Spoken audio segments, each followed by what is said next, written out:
আসসালামু আলাইকুম everyone, welcome back to my channel my family ব্লগে। আজকের আয়োজন মুরগির বিরিয়ানি।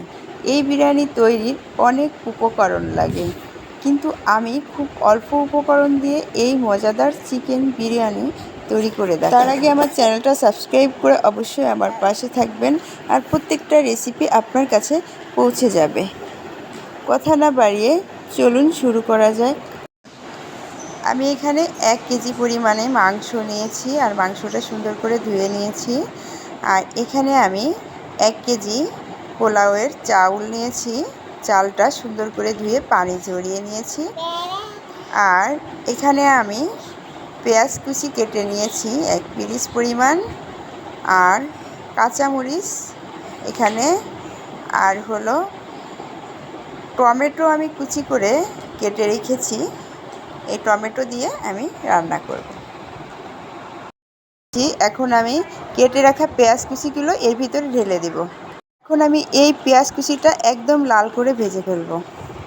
এ পর্যায়ে দেখুন আমার পেঁয়াজ কুচিটা সুন্দর লাল করে ভাজা হয়ে গেছে। এখন আমি 2 চা চামচ রসুন বাটা আর 2 চা চামচ আদা বাটা এর ভিতরে অ্যাড করে দিলাম। রাঁধুনি বিরিয়ানির গুঁড়া মশলাটা এর ভিতরে ঢেলে দিলাম। তো এখন মশলাটা সুন্দর করে নেড়ে চেড়ে এর ভিতরে আমি 1 চা চামচ লবণ দিয়ে দেব। আপনারা আপনাদের পরিমাণ মতো লবণটা দিয়ে নেবেন। আমার মশলাটা ভাজা হয়ে গেছে, উপরে তেলটা ভেসে উঠছে। এই পর্যায়ে আমি কুচি করা টমেটোটা এর ভিতরে ঢেলে দিলাম। এখন আমি যে মাংসটা রেখেছি এই মাংসটা এর উপরে দিয়ে দেব। মাংসটা দিয়ে সুন্দর করে নেড়ে চেড়ে এর উপরে একবারে আমি টক দইটা দিয়ে দেব। এ পর্যায়ে আমি টক দই 1 কাপ পরিমাণ টক দই আর 1 কাপ পরিমাণ দুধ ঢেলে দিলাম।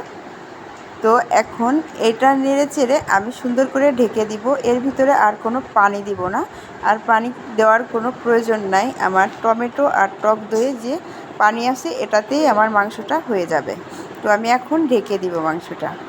এখনও মাংসটা হয় নাই, ঠিক এই পর্যায়ে আমি 2 চা চামচ চিনি এর সাথে অ্যাড করব। চিনি অ্যাড করার পরে আবার মাংসটা ঢেকে দিব। মাংসটা আর একটু জাল করতে হবে। যখন দেখব মাংসটা একটু ঘন হয়ে আসছে তখন নামিয়ে ফেলব।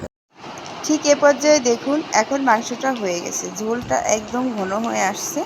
এ পর্যায়ে মাংসটা এখন আমি নামিয়ে ফেলব। এখন চুলায় আমি পোলাওর জন্যে তেল দিলাম। এই তেলে আমি এখন শুধু কাঁচামরিচ আর এলাচ, দারচিনি আর তেজপাতা দিয়ে পোলাওয়ের চাল দিয়ে দিব। তেজপাতা, এলাচ, দারচিনিটা আমি একটু 2 মিনিট পরিমাণ ভেজে নেব। আর এই পোলাওয়ের চালটা আমি সুন্দর করে ফুটে না ওঠা পর্যন্ত ভেজে নেব।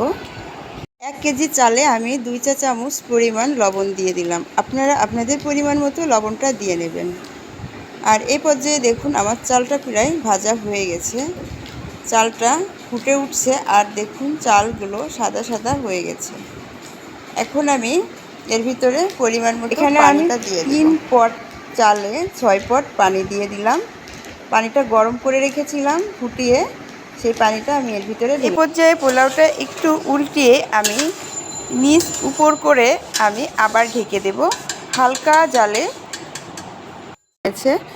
এখন এই পর্যায়ে আমি পোলাওটা অন্য একটা পাত্রে উঠিয়ে তারপরে আমি মাংসটা এর উপর দিয়ে ভাজে ভাজে দিয়ে দিব।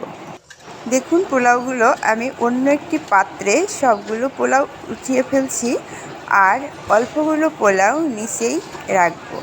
ওই পোলাওয়ের উপরে আমি মাংসগুলো সুন্দর করে বিছিয়ে দিব। ঠিক এইভাবে মাংসগুলো বিছিয়ে দিব। একটু মাংস দিব আর উপরে আবার একটু পোলাও দিয়ে ছড়িয়ে দিব। এভাবে করে মাংসটা দিয়ে তারপরে সুন্দর করে একটা তাওয়ার উপরে কিংবা চুলায় খুব অল্প আঁচে বিরিয়ানিটা বসিয়ে রাখব। মাংসটা দেওয়া শেষ। এখন আমি একটু উপরে কেওড়া জলটা, সামান্য কেওড়া জল ছিটিয়ে দিলাম একটু ঘ্রাণের জন্য। তো এখন আমি এটাকে সুন্দর করে ঢেকে খুব অল্প আঁচে চুলায় বসিয়ে রাখবো। এই পর্যায়ে দেখুন বিরিয়ানিটা হয়ে গেছে। কি ঝরঝরা আর ইয়ামি লাগছে।